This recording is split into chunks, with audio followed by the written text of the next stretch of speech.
अस्सलाम वालेकुम dear viewers, मैं हूं Wahid Wazir. Welcome to my YouTube channel. तो इस वीडियो में हम डिस्कस करने वाले हैं मेरिस्टेमेटिक टिश्यूज या इसको एम्ब्रियोनिक टिश्यूज भी कहा जाता है। तो हम मेरिस्टेमेटिक टिश्यूज की तरफ आते हैं, लेकिन इससे पहले ये नोट कर लें कि प्राइमरी ग्रोथ क्या होता है और सेकेंडरी ग्रोथ क्या होता है। तो याद रखें, प्लांट में दो तरह का ग्रोथ होता है, एक को प्राइमरी ग्रोथ कहा जाता है और दूसरे को सेकेंडरी ग्रोथ कहा जाता है। तो जब किसी प्लांट की लेंथ और हाइट में इंक्रीज आ जाए फिर उसको प्राइमरी ग्रोथ कहा जाता है, और जब किसी प्लांट की थिकनेस और डायमीटर में इंक्रीज आ जाए फिर उसको सेकेंडरी ग्रोथ कहा जाता है। फॉर एग्जांपल, ये एक प्लांट है, ये स्टेम है और ये रूट है। तो जब इस प्लांट की लेंथ और हाइट में इंक्रीज आ जाए, चाहे वो स्टेम में हो या रूट में हो, फिर उसको हम कहते हैं प्राइमरी ग्रोथ। और जब इस प्लांट की थिकनेस और डायमीटर में इंक्रीज आ जाए, चाहे वो स्टेम में हो या रूट में हो, फिर उसको हम कहते हैं सेकेंडरी ग्रोथ। अब हम आते हैं मेरिस्टेमेटिक टिश्यूज की तरफ।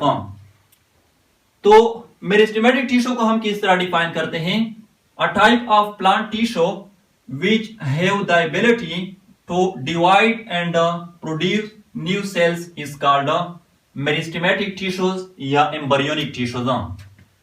प्लांट टिश्यू की वो टाइप जिसमें डिवाइड होने की एबिलिटी होती है, यानी वो बार बार डिवाइड होते हैं और न्यू सेल्स को प्रोड्यूस करते हैं, तो उसको हम कहते हैं मेरिस्टेमेटिक टिश्यूज। मेरिस्टेमेटिक टिश्यूज जो है ये प्लांट की जो ग्रोइंग पॉइंट्स होते हैं, यानी वो पॉइंट्स जो ग्रो करते हैं वहां पर ये मौजूद होते हैं, क्योंकि प्लांट का जो ग्रोथ एंड डेवलपमेंट होता है वो मेरिस्टेमेटिक टिश्यूज पर डिपेंडेंट होता है। यानी मेरिस्टेमेटिक टिश्यू जो है ये प्लांट की ग्रोथ और डेवलपमेंट के लिए रिस्पॉन्सिबल होते हैं।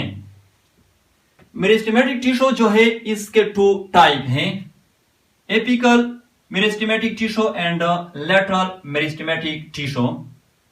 हम apical and lateral meristematic tissue की तरफ आते हैं, लेकिन इससे पहले यह नोट कर लें कि apical meristem and lateral meristem क्या होते हैं।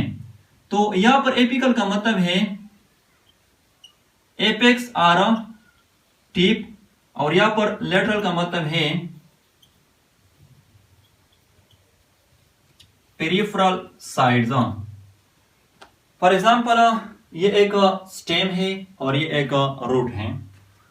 तो स्टेम का ये जो एपेक्स है, ये जो टिप है, और इस तरह रूट का ये जो टिप है, ये जो एपेक्स है, इसको एपिकल मेरिस्टेम कहा जाता है।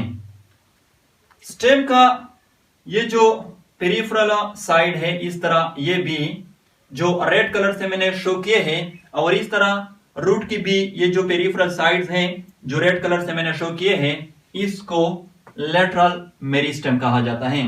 सिंपल सी बात है, स्टेम और रूट की जो एपेक्स होती हैं, जो टिप होती है, उसको एपिकल मेरिस्टेम कहा जाता है, और स्टेम एंड रूट की जो पेरिफेरल साइड्स होते हैं उसको लेटरल मेरिस्टेम कहा जाता है।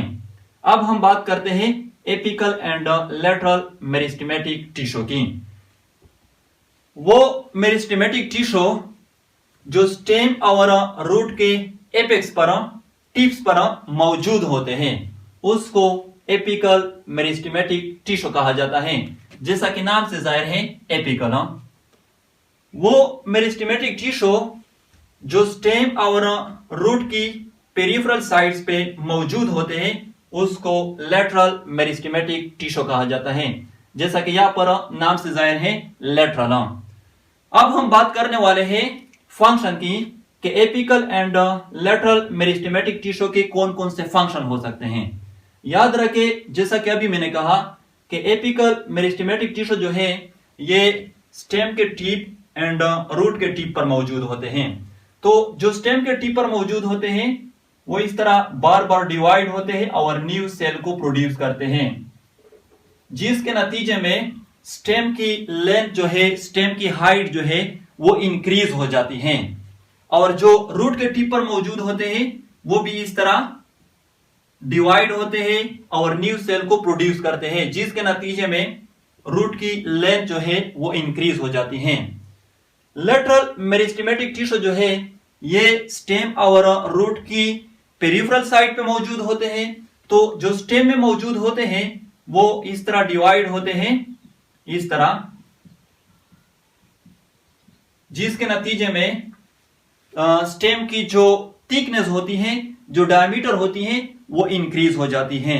और जो रूट में मौजूद होते हैं वो भी इस तरह डिवाइड होते हैं और न्यू सेल को प्रोड्यूस करते हैं, जिसके नतीजे में रूट की थिकनेस को इंक्रीज कर देती है, डायमीटर को इंक्रीज कर देती है। तो याद रखें, एपिकल मेरिस्टेमेटिक टिश्यू जो है ये प्लांट की प्राइमरी ग्रोथ को इंक्रीज करती हैं और लेटरल मेरिस्टेमेटिक टिश्यू जो है ये प्लांट की सेकेंडरी ग्रोथ को इंक्रीज करती हैं। इसलिए हम कहते हैं कि मेरिस्टेमेटिक टिश्यू जो है ये रिस्पॉन्सिबल होते हैं प्लांट की ग्रोथ और डेवलपमेंट के लिए, या प्लांट का जो ग्रोथ एंड डेवलपमेंट होता है वो डिपेंडेंट होता है मेरिस्टेमेटिक टिश्यूज पर।